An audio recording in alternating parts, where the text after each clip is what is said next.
all hypnotic theories will be organized into one of two main camps. Okay? One camp is what we call the state-based theories. That means that they view hypnosis as an altered state, and in order to hypnotize someone, you have to put them into an altered state called hypnosis using a hypnotic induction. The most common hypnotic induction uses relaxation or an overload of the senses through boredom or relaxation. Boredom is part of it. Can be part of it. Yeah. But so you basically bore somebody into hypnosis. Right? That's one way to get them there. Or you relax the person into hypnosis. Those are the two most common paths. Those actually, I think relaxation is the most pleasant pathway into hypnosis. Not everybody relaxes well. In a group this size, we'll have one or two of you that don't relax super well. And that's okay. Right?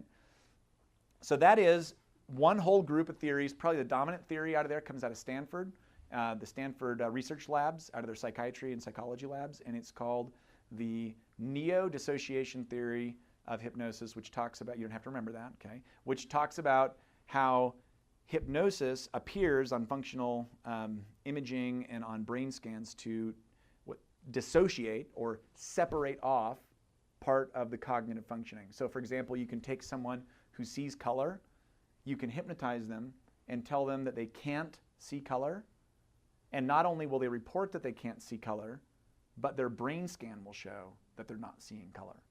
It's like the circuits operating been like flipped off or something like that. Super interesting, right? Or you give somebody an onion and tell them it tastes like an apple, right? Anybody ever seen something like that? Right? Yeah, a couple of you. And you're like, what the heck? And did you do that? Did you eat that? You ate? No, okay, you didn't do that, right? Or that some perfume smells like dog poop or something like that, right? Yeah. And so your neighbor smells bad, right? Or you're really hot or really cold, all these things. And the brain will look like it's actually doing those things. It felt like it. And it feels like it too, right?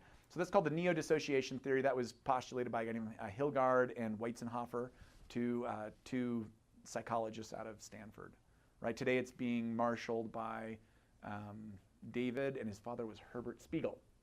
The Spiegels, but Herbert just died just a little bit ago. They're two psychiatrists that were doing brain scans, the fMRIs and things like that. So basically, if you have sessions of hypnosis, you can, if you're a person with chronic pain and all that, you can basically, your brain can tell you, no, you're not in pain anymore? Your brain can do that. Yeah. That's actually the most single researched application of hypnosis, is hypnosis in the treatment of chronic pain.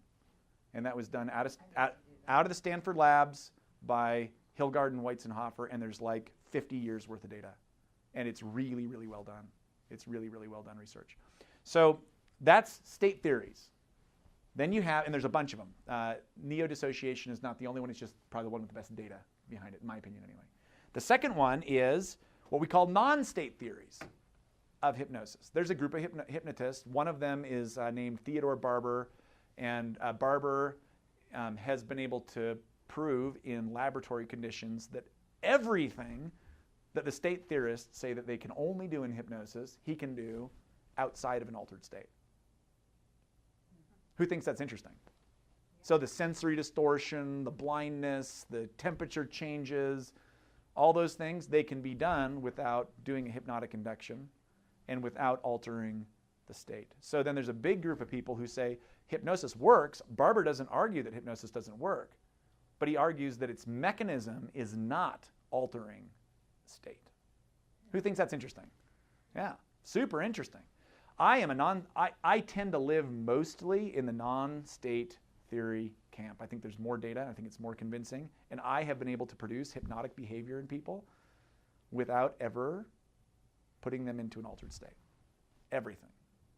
So I go, does that mean it's not useful to alter someone's state? Can be really useful, but it's not necessary.